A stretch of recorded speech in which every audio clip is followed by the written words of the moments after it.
Hundreds of Russian drones and missiles. Bombardment of Ukraine, but the coldest days of winter to terrorize continued attacks on other key infrastructure. Behind me is one of the 3 working nuclear power plants in Ukraine.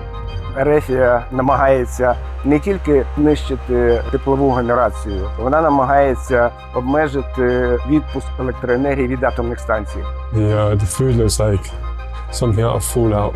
It's pretty retro nuclear. So this is the contamination control. The red way. Scary. I'm not sure I would go through that. If you want to be alive. This winter, Russia's brutal attacks on energy infrastructure threatened to plunge Ukraine into darkness, and at times they succeeded. Millions of people lacked consistent electricity and heating for months as temperatures dropped to -25°C. The country's energy producing capability was cut in half, but one technology kept Ukraine from falling back into the Stone Age. Once heralded as the future, nuclear energy is a double-edged sword. On the one hand, it is the last reliable source of energy in Ukraine, as Russia decimates all other power plants, including thermal and hydroelectric. But on the other hand, you have this continued danger from Russia towards nuclear power plants, including attacks on critical infrastructure like substations, which force nuclear facilities to operate on emergency generators, or the ongoing occupation of the Zaporizhzhia Nuclear Power Plant. And, oh yeah, Chornobyl. We'll talk about the current state of Chornobyl, which 40 years ago became the site of the world's worst nuclear disaster, and which last year came under direct attack by Russia.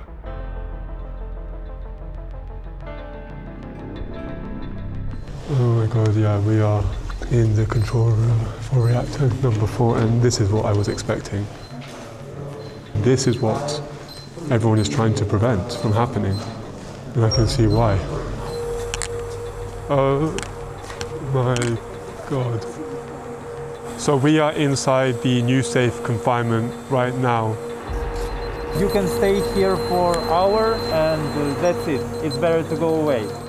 But as Ukraine relies more heavily on nuclear and nuclear becomes more important, I can't help but think, is it safe? Are we safe? Or are we heading for a Chernobyl 2.0? What many of you may not know is that Ukraine has more operating nuclear reactors than any other country in Europe, except France. Before the full-scale invasion, Ukraine had 4 active nuclear plants: Zaporizhzhia, South Ukraine, Khmelnytsky, and Rivne. The country was 8th in the world for nuclear capacity. That is until Russia occupied the Zaporizhzhia plant, the largest nuclear power plant in Europe. Throughout this winter, no officials or energy companies I spoke to wanted to officially comment on exactly how much nuclear energy made up Ukraine's power supply. But as Russia knocked out other energy facilities, nuclear power plants were the only ones left intact. Thankfully, it appears that there is one red line Russia isn't willing to cross, though they often like to graze the line. Nuclear power has become the lifeline of Ukraine's energy. But as for many people, nuclear energy holds this strange place in my mind. It's great when everything is running smoothly, but when it fails, well, it only takes a few hours' drive north of us in Kyiv to be reminded of the devastation nuclear energy can unleash. Over 4,000 square kilometers of Ukraine and Belarus remain uninhabitable today after the meltdown at Chernobyl. That's the size of New York City, London, and Tokyo combined. I've never personally been to a nuclear power plant before, let alone one operating during a war, let alone one just a stone's throw away from Belarus, a country that Russia has used as a launch pad for its attacks against Ukraine. So, with that in mind, behind me is one of the 3 working nuclear power plants in Ukraine that's keeping the energy grid alive as Russia does all it can to destroy the rest of Ukraine's energy infrastructure. When approaching the nuclear power plant, I was surprised by what I saw. But first, I want to remind you that we are a member-funded media outlet. We're not funded by oligarchs or governments, and we're free from their influence. It takes viewers like you who understand the importance of our work and make it possible for us to bring you reports like this from a nuclear plant or from the front lines. If you want to join our community, the link is in the description below. I was astounded by the sheer size of it. I mean, we could spot it from far in the distance. I was thinking that they might even be able to see it from the Belarusian border. It just reminded me of how strategically important this place really is. In the early days of the full-scale invasion, Russian troops swiftly seized the Zaporizhzhia and Chornobyl power plants, while a column of Russian troops advanced within 30 kilometers or so of the South Ukraine nuclear station in Ukrainsk. But it's not only about strangling the country's energy. Defense experts say the intention behind this is due to the psychological salience of radiological hazards among the general population. Attacks and threats of attacks on nuclear installations may be used for escalatory, deterrent, or coercive purposes. Yeah, that doesn't make me nervous at all.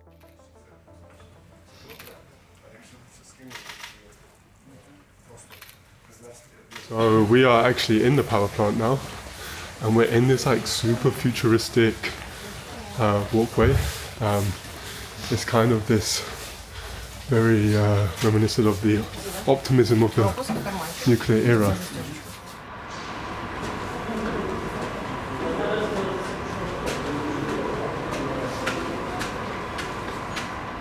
It's just massive and surprisingly colourful. I wasn't expecting it to be so brightly painted in blue and yellow, but I mean, it makes sense, we're in Ukraine, right? But I mean, it is just an absolutely impressive living thing, really. It's a kind of creature that's just keeping us all alive. Safety inside is very strict, and we were basically told where we can and can't go. And there's a lot of walking required. Well, I don't have to do my gym today because we are walking up endless flights of stairs and back down again.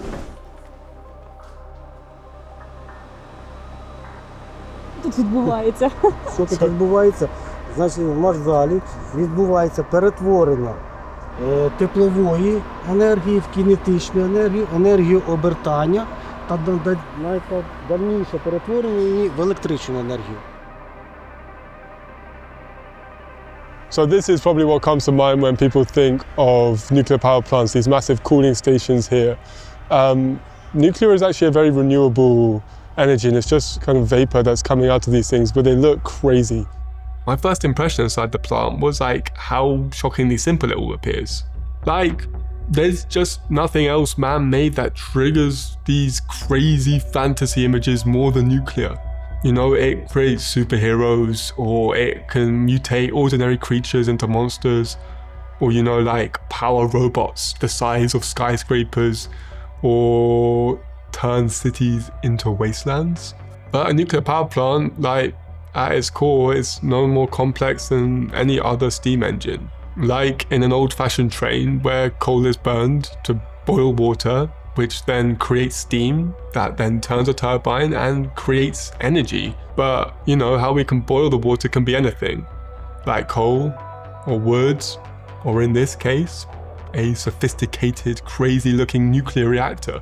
You see pipes everywhere that either feed water to the reactor or steam to the turbines, but unlike coal or wood, there's no pollution released into the atmosphere. It's just excess steam. They look kind of toxic and mental, but yeah, actually it's just vapor coming up, but it's really cool to see one up close. They're just huge. Like, it's all simple, and yet in the back of my mind, I know that behind one of these walls is a nuclear reactor that's probably capable of leveling the entire building.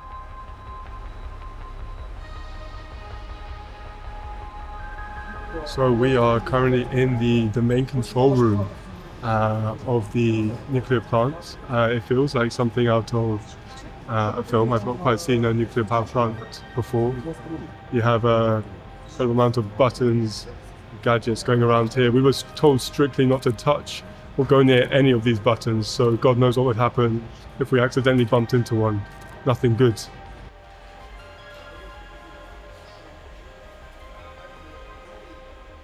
Рефія намагається не тільки знищити теплову генерацію, гідрогенерацію, вона намагається обмежити відпуск електроенергії від атомних станцій. How critical is nuclear energy for Ukraine right now? Атомна енергетика України виробляє електроенергію більше 60%, тому ми повинні розуміти, це досить важливий чинник, стабільна, безпечна робота атомних блоків. В цей осінньо-зимовий період всі побачили, що практично атомна енергетика, вона зберегла структуру, зберегла виробництво в Україні, вона зберегла людей. Да? Безумовно, дуже багато населення у нас зимою було і без тепла, і без світла. І атомщики також приходили на допомогу. Up until Russia's annexation of Crimea and its initial occupation of Donbass, Ukraine had been pretty much reliant on Russia for its energy. That included gas, but also its nuclear fuel for its reactors.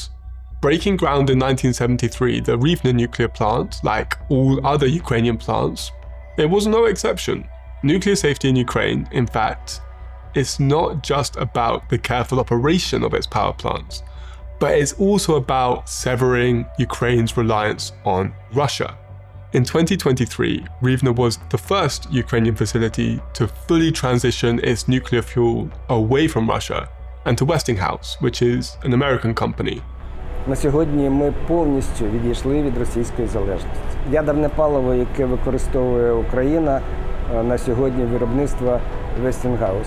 Westinghouse разом з нашими українськими фізиками працюють над тим, щоб збільшити ефективність роботи палива, розрахувати компанію не 12 місяців, а 18 місяців. Це дасть можливість більшого виробництва електроенергії, ну і, безумовно, підвищення ефективності роботи атомних станцій. But while Ukraine has this amazing optimistic future, in reality it has to deal with this really uncomfortable present.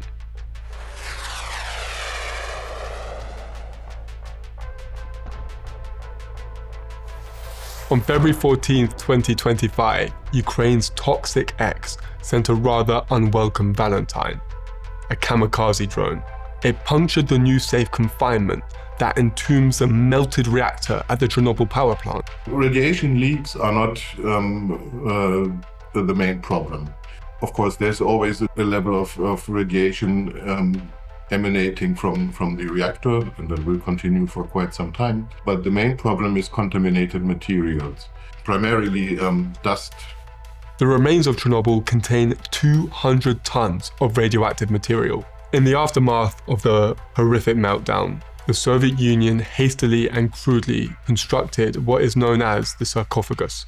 It was a band-aid on a bullet wound, and it was only really meant to last 30 years. But over the next 20 years or so, engineers worked to manifest a better, shinier solution. And in 2019, the new safe confinement was wheeled in to replace it. Quite literally, the 110 by 165 meter structure was constructed on tracks. And I want to emphasize just how massive this thing really is. Here it is from space. The new safe confinement was intended to last 100 years, but now, in the snap of a finger, that's gone. I think it's important to understand that the new safe confinement has lost all its functions. The Russian drone that penetrated the arch not only created a giant 15 square meter hole, but it also caused numerous fires that required additional holes to be drilled to extinguish. It's not only a matter of fixing the one hole created by the drone itself, but a number of important membranes have been destroyed. Repair works are now very urgent. We cannot wait and let the situation persist for very long, mainly because at some point the arch steel structure would see corrosion, and that could endanger the entire facility. how long do we have? According to current estimates, we have roughly 4 years' time before corrosion will set in. For the repair works, which are very, very complex, that's not a lot of time. There's also something about the confinement that you probably didn't realize. The old sarcophagus is not considered stable. So under circumstances, it could collapse and then, of course, blow large volumes of dust into the environment. The arch itself was never intended to be the end goal. It was to provide an environment for the real work to begin. The plan initially was to cover the old sarcophagus and then start to dismantle it, along with the other elements that had become unstable since the meltdown, and then to begin disposing of the dangerous radioactive materials inside.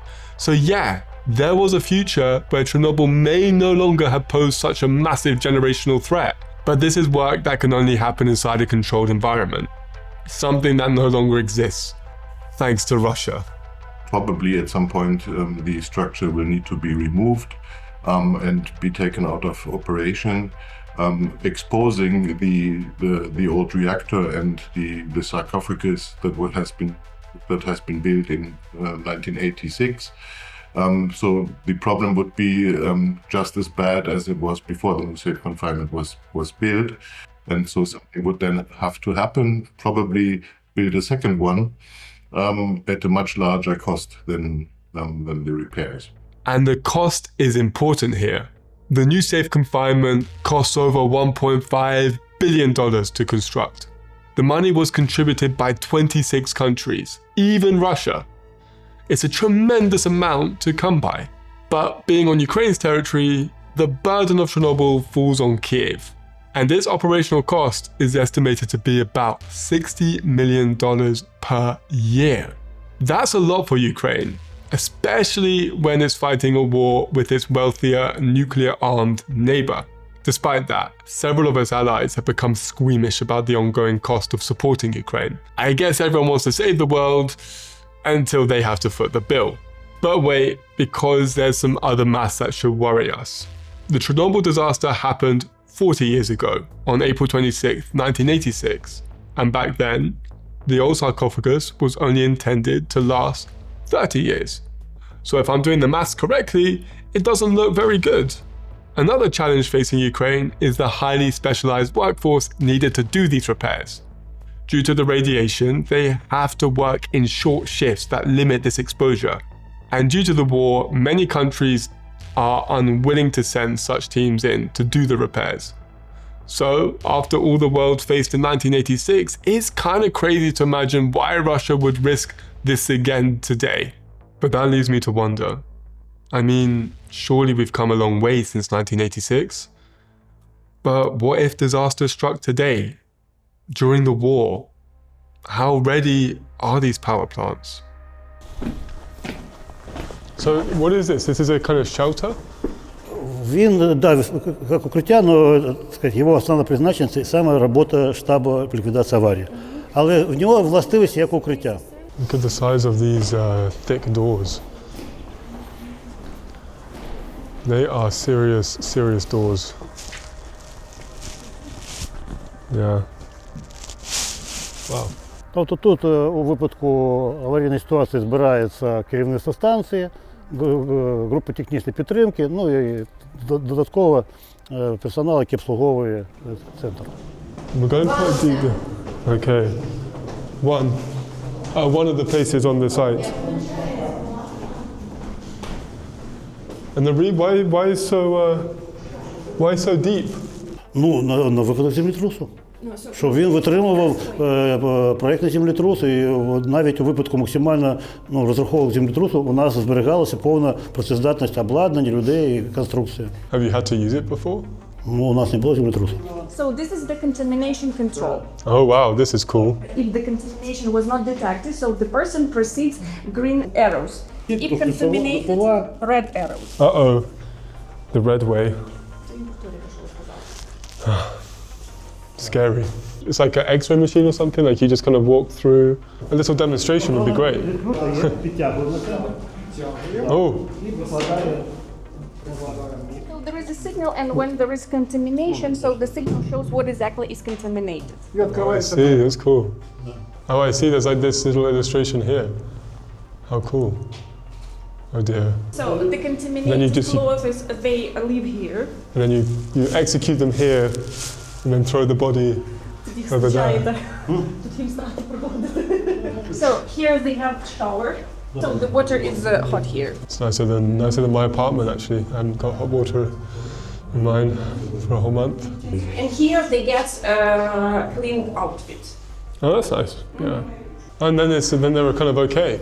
And so many doors. Is this to kind of, I guess, to stop the spread of radiation? You have to have all these different doors and rooms. Ні, це просто окреме приміщення, окремі функції, тому є двері. Because it's a separate room. So small canteen. Nice, a little restaurant. Є саме So we have cans. печиво, мед, Cookies, цукор, кава, sugar, чай. coffee, tea. Да. I wish the Зараз, поки не буде організовано Kyiv Independent had a kitchen like this. And with your support, perhaps we can. So, like and subscribe. The food looks like something out of Fallout. It's pretty retro nuclear. Сам центр функціонує вже більше 10 років. Скільки років наповнює холодильник, я вам не скажу, але, мабуть, приблизно так само. You know, how much of the Chernobyl accident, disaster influence, you know, the safety protocols here? Was this kind of all in place before the Chernobyl disaster, or has it all been updated since then? I mean, yeah. Do you have to kind of keep updating this kind of safety? Вони були однозначно переглянуті і не тільки після Чорнобильської, тому що Чорнобильська аварія була все ж таки в 76-му році вже. Після цього вже була аварія на Фукусімі. І після кожного такого, ну і такої важкої аварії, як Чорнобильська або Фукусіма, і після взагалі, у нас так називається досвід експлуатації, що в інших станціях, коли є якісь зауваження, вони завжди враховуються в існуючих процедурах.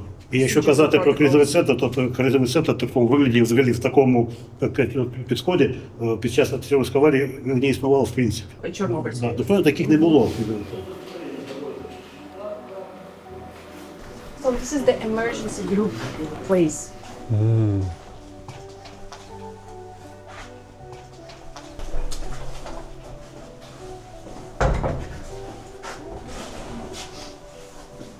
Oh. So this is the emergency exit. Haha. От якщо зовсім погано, то туди можна тікати. I'm not sure I would go through that. Кажу, не впевнений, що я пройду туди. Якщо жити захочеш. If you want to be alive.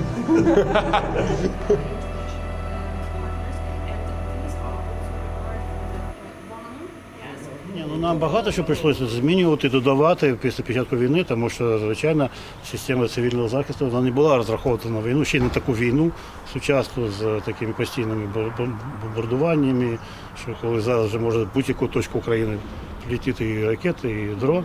Тому ми вводили нові процедури, нові дії. Просто раніше до війни, так сказати, вихідної події ми брали якісь природні події, що там відбулося, а зараз ми майже завжди беремо вже події воєнного характеру, чи ракетний обстріл, чи дронний обстріл. Is it scary? It sounds very terrifying. Ми живемо в такий час, ми маємо готові бути до яких страшних подій. Незалежно від того, яка подія страшна, не страшна відбувається, нам потрібно захистити і наш персонал, і навколишнє середовище, і взагалі ті, хто мешкає навколо станції. A lot of these nuclear plants that were built during the Soviet Union, they also had like an adjoining town built alongside them, like a town specifically for the nuclear power plant. The nuclear power plant itself has about 8,000 people there, and the town is about a population of 50,000. And as in a very typical way, a lot of the people who live in the town, they have a connection to the power plant. So up here, we have a training exercise for what happens in the case of a nuclear disaster, which hopefully won't happen. But living in Ukraine, you never know. You never know. This is a mass decontamination system, specially designed for mass casualty events incidents when we need to decontaminate a lot of people.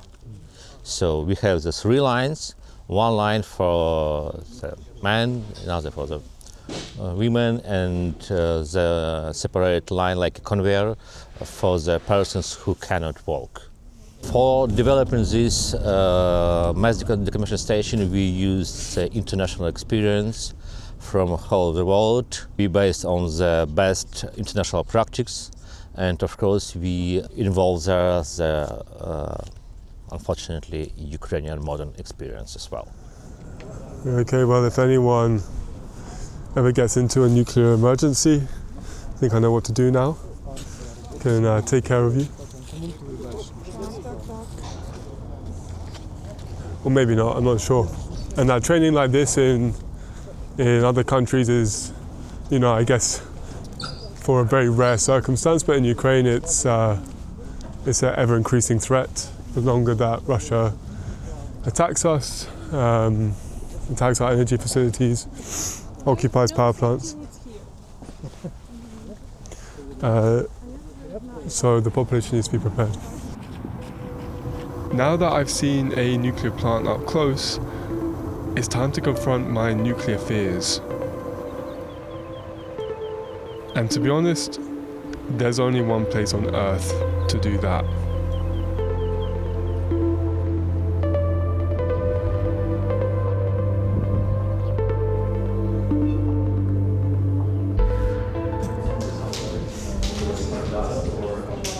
So we saw these machines in the Rivne Power Plant in the shelter, but this one is actually working in real life, and we had to go through it.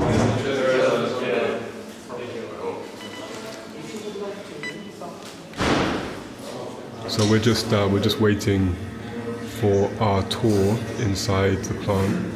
It's not really what you would expect. I never thought I would be enjoying a cup of coffee literally right next to reactor 4.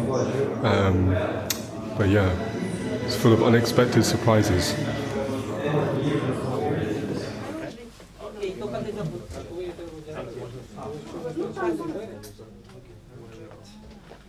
Where is your thermometer? Is this here? Oh, no, put it on the neck. I've got my shoes. They're kind of cool looking. So we have 2 radiation detectors here. We also have the mask, very important, as well as this pretty cool outfit. There's actually 2 layers to this. Oh,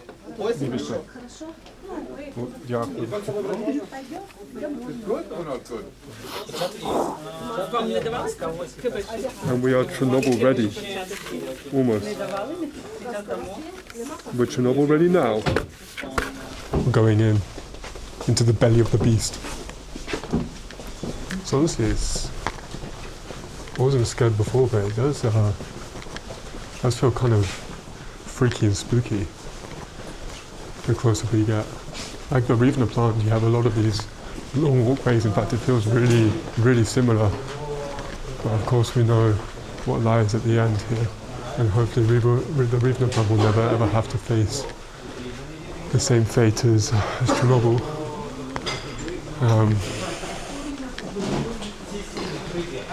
But you just never know how close they will get.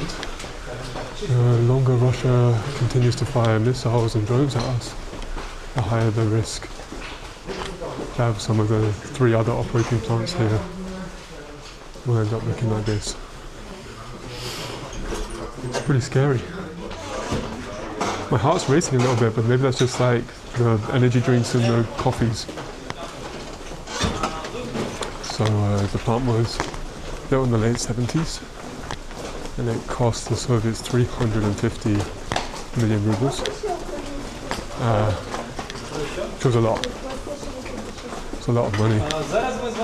That's not surprising considering how big this place is.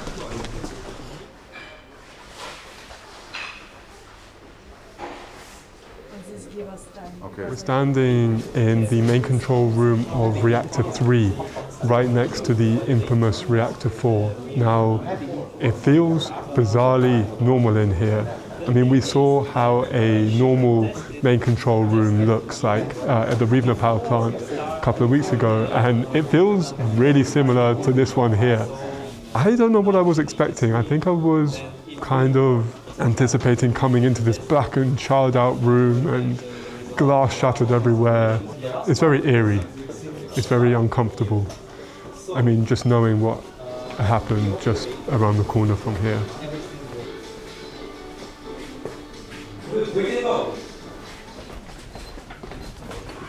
We're literally just around the corner from where we were before, in control room in reactor 3, but we're now heading into a much more toxic part of the plant towards the infamous 4th reactor, the one that blew up.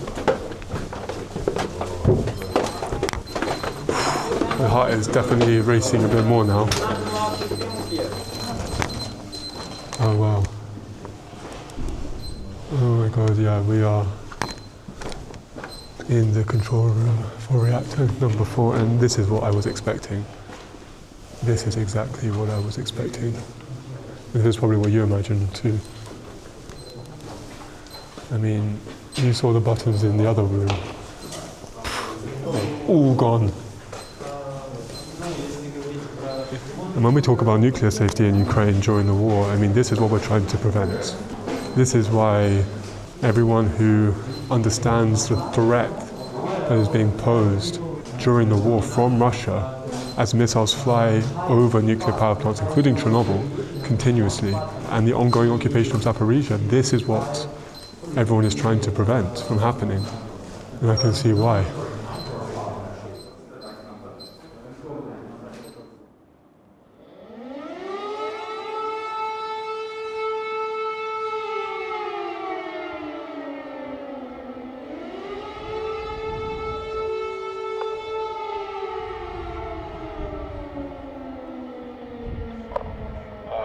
Повітряна тривога. Повітряна тривога. Чекати на подальші повідомлення.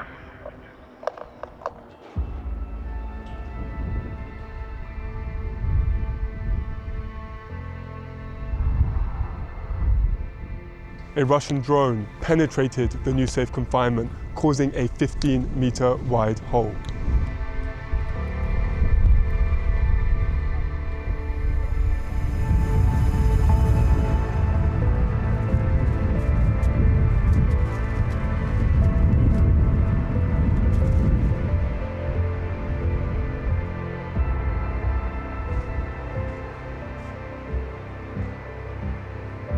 There was a membrane between the layers, which was sealing part of the new safe confinement, which didn't allow any particles, the radiation, the wind, the water come inside and go out from the new safe confinement. This membrane was smoldering between the layers, and firefighters couldn't extinguish it for 3 weeks. For 3 weeks. Few firefighters got a half-year dose of radiation, and they are not allowed here for at least 1 year in the exclusion zone. Let's come here. Here you can see 3D model of the layers of the new safe confinement and also the membrane. This membrane was the sealing part, and it was smoldering like a cigarette. The majority of this membrane was burned, and now it's the biggest problem. Неочікувано. В бассейне есть до сих пор стоят небольшие уламки. До этого пролеты были, то есть там больше все-таки думали, что в другие места, возможно, это будет попадание. Изначально для чего просто предназначался конфайнмент? Для того, чтобы можно было разобрать объект укрытия, чтобы сделать экологически безопасную обстановку, так называемое у нас бурое пятно. Для возможности демонтажа необходима работа кранов. При выполнении демонтажных работ будут происходить радиационные выбросы. И вот для этого и необходим НБК, чтобы контролировать эти выбросы, пропускать через нашу систему вентиляции, фильтра и не допускать выбросы. Для этого нужно, чтобы арка была герметична, и для этого необходим НБК. То, что произошло, на объект укрытия никак негативных этих последствий нету. Для дальнейшего демонтажа, да, это полностью негативно, потому что мы не можем приступить к демонтажу самого объекта укрытия, пока не установим работоспособность арки, чтобы можно было приступить. А если будут какие-то другие инциденты, которые могут как-то повлиять на нестабильность объекта укрытия, это уже может привести к более критическим последствиям. So we are in the new safe confinement right now. So that Russian drone that hit the new safe confinement, it created a massive fire that required other holes to be drilled to extinguish. So now you have to have workers repairing the damage before 2030. Oh my God. Oh my God. This is insane.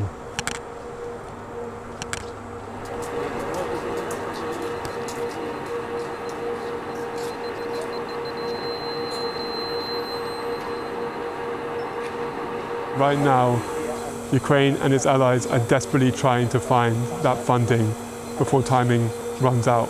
I mean, the idea that the new safe confinement, if they don't fix it in 4 years' time, will have to be rebuilt all over again, taking God knows how many more years. It's just, it's a really scary, petrifying thought, to be honest. I don't think people realize just how close we are to repeating the disaster 40 years ago. And maybe if people did realize, they would freak out a little bit more and prepare themselves a little bit more. I mean, certainly in Ukraine, people have been preparing for some time for a nuclear disaster. Shortly after Zaporizhzhia was occupied by the Russians, iodine sales spiked in the country. And it's a conversation that comes up every so often with people here about the nuclear threat. But in some way, we're kind of immune and numb to it because we live under these constant drone and missile strikes. How long would you be able to stay in here for before it becomes too radioactive? Well, the daily limits is 100 microsieverts. And here you can see, here is 70. And so you can stay here for an hour and that's it. It's better to go away. So we just came out of the new safe confinement and we had to go through another radiation test. This one is British for some reason, which makes me feel very happy. God, I'm quite nervous. Welcome. 4, 3, 2, 1. Thank you very much. No contamination. That was a close one.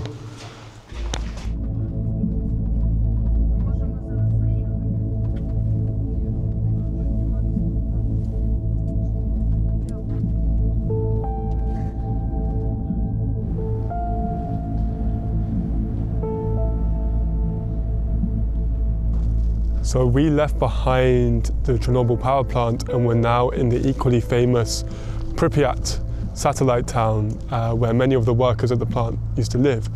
It was the biggest of the ghost towns that surround the power plant. 50,000 people used to live here. And it's really, really, really strange walking around here. I mean, it's a town that is probably one of the most recognizable in a kind of dystopian, end of times kind of way. Anyone who ever played Call of Duty or the video game S.T.A.L.K.E.R. growing up knows exactly how this town looks.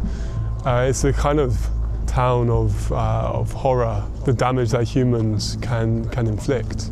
But what's astonishing is just how green it is. I mean, that basically it's turned into a park. Like nature has just reclaimed it, which is disturbingly beautiful in a way.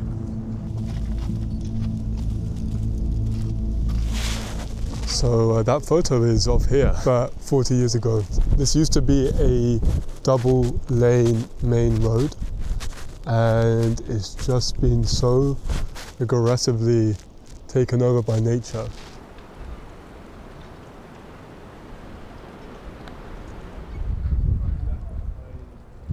So this used to be a hotel, Hotel Polisia, which is the region of this part of Ukraine and parts of Belarus as well, Polisia.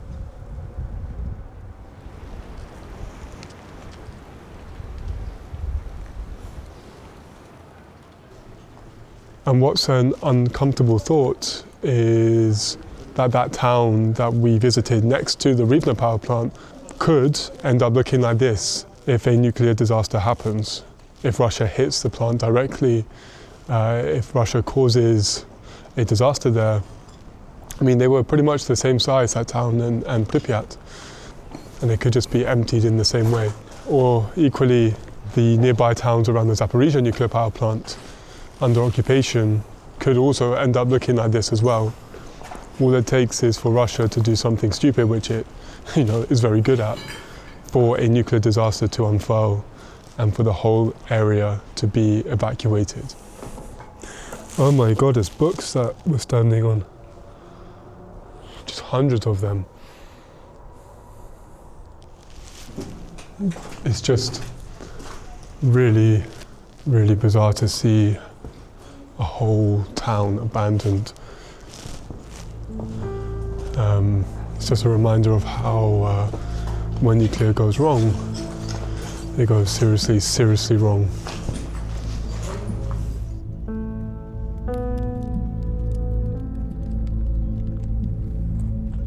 I mean, we are at the very famous abandoned park now with the Ferris wheel and these dodgems here.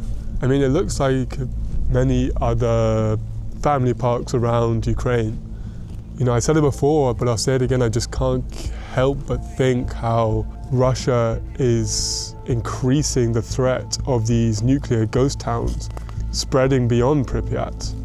I'm sure there's many towns around Zaporizhzhia that look awfully similar to this. And the longer that Russia keeps occupying it, the more realistic and the more potent that threat that many other places in Ukraine could end up looking like this. I mean, it's really sad and just awful at the end of the day. It's depressing and it's heavy to think how many lives were ruined and uprooted because of this.